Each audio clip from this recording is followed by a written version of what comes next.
after knocking over everything around it, hid under the bed. In an attempt to lure it out, Chris scatters some sweets on the floor and manages to make friends with the creature. When he realizes that the hatchling is still hungry, he goes to the kitchen to get a piece of apple pie and, when he returns, he finds his room completely destroyed. Looking closely at the dinosaur, Chris realizes that it is bigger than when it was born and decides to give it a name. From then on, the animal was named Albert and began to play with the boy as if he were a pet. That night, Chris uses some clothes to make a bed for his new friend and, the next morning, decides to take him to school. His biggest challenge is to train the dino so that he goes unnoticed by people, but he can't hide him from John and Carrie. In the morning, when his friends meet him on his doorstep, Chris reveals that he's got a pet dinosaur and Albert soon forms a friendship with Carrie, but doesn't like John very much. Since he can't tell his parents about the dinosaur in his room, Chris decides to go back to the antique store to talk to the owner. However, when he gets there, he realizes that the place is completely different and someone else shows up to serve him. The elderly woman then claims that she owns the store and has no other employees.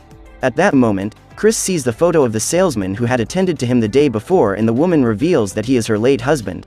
A few years ago, the couple decided to open the store in order to have something to do during their retirement, but 5 years ago the man disappeared into the forest and was never seen again. Frightened, the boy leaves and comes to the conclusion that he is going mad. Now his only alternative is to take Albert to the archaeology museum and he ends up discovering that day, his teachers are there accompanying another class on a new expedition. While trying to hide from them, Chris looks at dinosaur skulls in an attempt to find out which species his animal belongs to. During his investigation, he discovers that Albert is a carnivorous dinosaur baby belonging to the genus Albertosaurus. Seeing the fossils of his distant relatives scattered around the site, the creature jumps out of his backpack and ends up attracting the attention of some visitors, who begin to think that he is some kind of robot very similar to a real dinosaur. While the couple are taking some photos, Albert runs off and Chris chases after him. At that moment, Dr. Yost is on his way to his office on the second floor of the museum to meet Roberts. The man went there to present the new fossils that his team found during an excavation, but Yost claims that those samples will not contribute to his research. What he's really looking for is a frozen dinosaur or an unpetrified egg so that he can obtain viable DNA samples.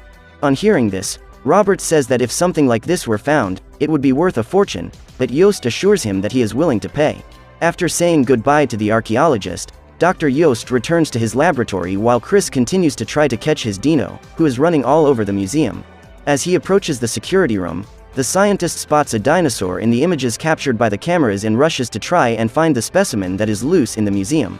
Wherever he goes, Albert causes people to panic because they have never seen such a frightening animal.